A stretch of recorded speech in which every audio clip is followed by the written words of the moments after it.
کا موضوع ہے تم میں بہتر وہ ہے جو اہل و عیال کے لیے بہتر ہو، تم میں بہتر وہ ہے جو بیوی بچوں کے لیے بہتر ہو۔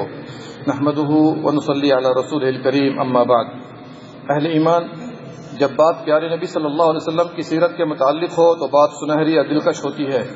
آنکھیں ٹھنڈک محسوس کرتی اور کان لطف حاصل کرتے ہیں۔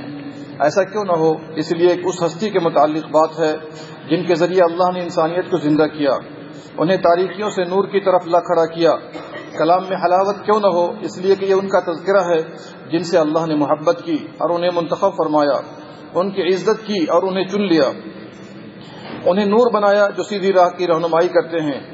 آج ہماری گفتگو کا محور نبی رحمت صلی اللہ علیہ وسلم بحیثیت قائد و مربی نہیں، بلکہ پیارے نبی صلی اللہ علیہ وسلم بحیثیت شوہر اور خاوند۔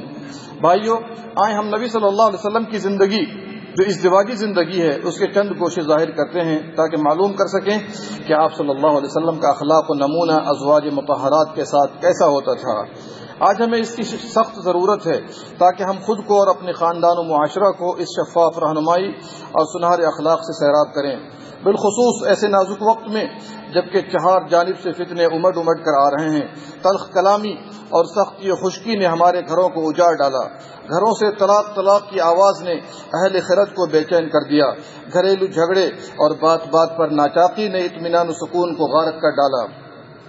اسلامی بھائیوں، آقا نامدار احمد مختار تاجدار مدینہ احمد مجتبیٰ محمد مصطفیٰ صلی اللہ علیہ وسلم نے مختلف گھرانوں میں شادیاں کی، متعدد قبائل کی خواتین آپ کے سائے میں رہیں۔ آپ صلی اللہ علیہ وسلم نے اپنی ازواج مطہرات کے ساتھ بہترین معاشرت قائم کی جن کی مثال نہیں ملتی، یہاں تک کہ تمام ازواج بھی دنیا بھر کی خواتین کے لیے نمونہ بن گئیں۔ آپ صلی اللہ علیہ وسلم بہتر ازواج کے لیے بہتر شوہر تھے، کیوں نہیں، جبکہ آپ صلی اللہ علیہ وسلم کا ہی فرمان ہے، تم میں بہتر وہ ہے جو اپنے اہل و عیال کے لیے بہتر ہو اور میں اپنے اہل و عیال کے لیے بہتر ہوں۔ رواہ ترمذی وابن ماجہ۔ اللہ نے پیارے نبی صلی اللہ علیہ وسلم کو پیارے اخلاق اور اعلیٰ کردار سے نوازا تھا۔ آپ اپنی بیویوں کے لیے پیارے شوہر، خیر خواہ، توجیہ پیش کرنے والے اور بہترین ساتھی و غم گسار تھے۔ نبی رحمت صلی اللہ علیہ وسلم آرام و خوشحالی میں اپنی ازواج سے مذاق اور خوش کلامی کیا کرتے، تکلیف و مرض میں دلاسا دیا کرتے، ان کی شکایتیں سنتے اور ان کے آنسو پوچھا کرتے تھے، انہیں زبان سے تکلیف نہ دیتے، باتوں سے ان کے جذبات کو ٹھیس نہ پہنچاتے، ان سے پہنچنے والی تکلیف اور باتوں کی سختی برداشت کرتے، کبھی کسی بیوی پر اپنا ہاتھ نہ اٹھایا، ان کی غلطیاں دل پر نہ لیتے، ان کے عیوب کی ٹوہ میں نہ پڑتے، ان کی لغزشوں کو پہاڑ نہ بناتے، انہیں دائمی ناراضگی کا نشانہ نہ بناتے، ان کی کمزوری کو برداشت کرتے، ان کی کوتاہیوں کو درگزر کرتے، ملامت کم کرتے اور ان کی خدمات و احسان پر تشکر کا جذبہ رکھتے۔ آپ کی نظر بیویوں کی اچھی طبیعت و خصلت پر ہوا کرتی، نہ کہ خامیوں پر، اسی کو آپ محبت کا مظہر بناتے۔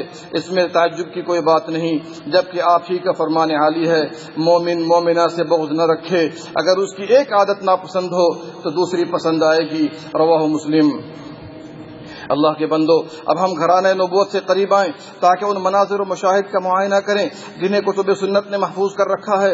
نبی صلی اللہ علیہ وسلم کا بود و باش ازواج کے ساتھ کیسا تھا، شب و روز کیسے گزرا کرتے تھے، تاکہ آپ کو معلوم ہو کہ آپ صلی اللہ علیہ وسلم کمزور مخلوق صنف نازک کے ساتھ کتنا نرم معاملہ، عظیم اخلاق اور مثالی کردار پیش کیا کرتے تھے۔ آپ کا چھوٹا سا مٹی کا گھر جو ایمان و حکمت سے لبریز اور رب نے اسے ہر طرح پاک کر رکھا تھا، وہاں ایک خوشنما منظر جو ہمیں دیکھنے کو ملتا ہے وہ یہ ہے کہ اما عائشہ رضی اللہ عنہا سے سوال کیا گیا کہ پیارے حبیب گھر میں کیا کرتے تھے، فرمایا آپ سب سے زیادہ نرم اور کرم کے پیکر تھے، آپ بود و باش میں عام انسان کی طرح رہا کرتے، مگر یہ کہ آپ ہنستے اور مسکراتے رہا کرتے تھے، آپ برابر اپنے اہل و عیال کی خدمت میں رہتے، اپنا جوتا خود ہی ٹانک لیتے، کپڑا خود ہی سی لیتے، اپنی خدمت خود کر لیا کرتے تھے، جب نماز کا وقت آ جاتا نماز کے لیے فوراً نکل جاتے۔ اللہ اکبر۔ آپ ذرا میرے ساتھ غور کریں، گنے چنے کلمات ہیں لیکن نہایت بلیغ اوصاف، سب سے نرم اور کرم کے پیکر ہمارے نبی صلی اللہ علیہ وسلم کو قیادت امت اور دعوت و اصلاح کا ہم و غم ازواج مطہرات کے ساتھ کرم و وفا اور اخلاق عالیہ سے مصروف نہیں کرتا، تمام کائنات کے لیے نرم و رحمت تھے، اسی طرح گھر والیوں کے ساتھ بھی نرمی و محبت کا ہی معاملہ فرماتے۔ صحابہ نے آپ کے اعلیٰ کرم کو دیکھا جسے بیان کرنے سے زبان قاصر ہے، اسی طرح آپ کے کرم نے اہل خانہ کو سخت متاثر کیا، جس کی شہادت عائشہ صدیقہ خود دے رہی ہیں۔ آپ کی ایک اور جامع صفت دیکھیے، ہنسنے اور مسکرانے والے تھے۔ اگر ہم مسلمان اپنے گھروں میں اس صفت کو داخل کر دیں تو گھر بارونق اور گھر والیاں پر نور اور تر و تازہ ہو کر رہیں گی۔ غور کرے ام المومنین عائشہ رضی اللہ عنہا کے اس فرمان پر، آپ اہل و عیال کی خدمت میں رہا کرتے۔ اللہ اکبر، اگر ہم اس سنت کو گھروں میں زندہ کر دیں تو ساری ناچاقی و اختلاف، طلاق و شقاق دور ہو جائے۔ آپ صلی اللہ علیہ وسلم گھریلو کام کاج میں بیویوں کا ہاتھ بٹایا کرتے۔ یہ چیز بعض لوگوں کی نگاہ میں معیوب اور معرض سوال ہے، لیکن در حقیقت بیویوں کے دل میں الفت و محبت گھر کرنے کا ذریعہ ہے۔ جب عورت دیکھتی ہے کہ شوہر مجھ سے قریب اور کام کاج میں ہاتھ بٹاتا ہے تو شوہر کے تواضع و انکساری کے سبب بیوی کے دل میں اس کی عزت و عظمت دوبالا ہو جاتی ہے۔ آئیں گھرانہ نبوت کا دوسرا منظر دیکھتے ہیں تاکہ ہم اسے بروئے کار لا کر اپنے گھر کو باسعادت اور پر رونق بنا سکے۔ نبی رحمت صلی اللہ علیہ وسلم اما عائشہ کے ساتھ ان کے گھر میں پرسکون ماحول میں بات میں مصروف تھے کہ اچانک دروازہ دستک دینے کی آواز سنائی دی تو دیکھا کہ زوجہ محترمہ زینب بنت جہش رضی اللہ عنہا وارضاہا کا خادم کھانا لیے کھڑا ہے، جسے زینب نے پیارے حبیب کے لیے تیار کیا تھا۔ اما عائشہ کے دل میں غیرت جاگی اور سوکن کے تئیں ان کا دل بے قرار ہو گیا، جیسا کہ ساری خواتین کے دل میں پایا جاتا ہے۔ انہوں نے خادم کے ہاتھ سے پیالہ لے کر پتھر سے مار کر 2 ٹکڑے کر دیا، کھانا گر کر ادھر ادھر منتشر ہو گیا۔ سبحان اللہ، ذرا دیکھیے اس نازک موڑ پر پیارے نبی صلی اللہ علیہ وسلم نے کیا کیا؟ کیا اما عائشہ کو برا بھلا کہا؟ کیا انہیں مارا پیٹا؟ کیا انہیں طلاق دے دی؟ کیا انہیں چھوڑ کر گھر سے باہر ہو گئے یا انہیں گھر سے نکال دیا؟ اللہ اکبر، آپ نے عورت کی فطرت اور غلطی کا سبب ملحوظ خاطر رکھا۔ کھانا کو یہاں وہاں سے جمع کر کے عائشہ رضی اللہ عنہا کے صاف پیالہ میں رکھا اور خادم کو اسے واپس کر دیا اور محبت سے فرمایا، تمہاری اماں غیرت میں آ گئی، تمہاری اماں غیرت میں آ گئی۔ اس طرح نرمی و محبت سے معاملہ رفع دفع ہو گیا۔ خانہ نبوت کا ایک اور منظر دیکھیں۔ ایک مرتبہ ام المومنین عائشہ رضی اللہ عنہا اور پیارے حبیب صلی اللہ علیہ وسلم کے درمیان اختلاف ہو گیا اور عائشہ کی آواز پیارے نبی پر بلند ہو گئی۔ اچانک ابو بکر صدیق رضی اللہ عنہ کا گزر ہوا تو عائشہ کی آواز سنائی دی۔ مارے غصے کے گھر میں داخل ہونے کی اجازت طلب کی، یعنی ابو بکر صدیق نے اجازت ملتے ہی عائشہ سے فرمایا، اے ام رومان کی بیٹی، انہیں اپنی بیٹی بھی نہ کہا کیونکہ سخت غصے میں تھے۔ تمہیں کیا ہو گیا؟ تو رسول اکرم صلی اللہ علیہ وسلم پر آواز بلند کرتی ہے عائشہ رضی اللہ عنہا نبی اکرم صلی اللہ علیہ وسلم کی پیٹھ کے پیچھے ہو گئیں اور رسول اللہ صلی اللہ علیہ وسلم ابو بکر صدیق کو عائشہ سے روک رہے تھے اور ابو بکر کا غصہ ٹھنڈا کر رہے تھے، یہاں تک کہ ابو بکر ان کے پاس سے بحالت غصہ نکل گئے۔ اکرم الخلق محمد صلی اللہ علیہ وسلم نے مذاق کرتے ہوئے فرمایا، عائشہ تمہیں والد سے کس نے بچایا؟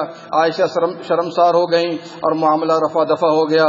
اللہ کا کرنا ایسا ہوا کہ ایک بار ابو بکر صدیق گزر رہے تھے تو خوب ہنسنے کی بھی آواز سنائی دی۔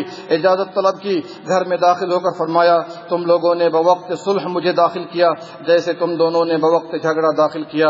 نبی صلی اللہ علیہ وسلم نے فرمایا، ہم نے صلح کر لی، ہم نے صلح کر لی۔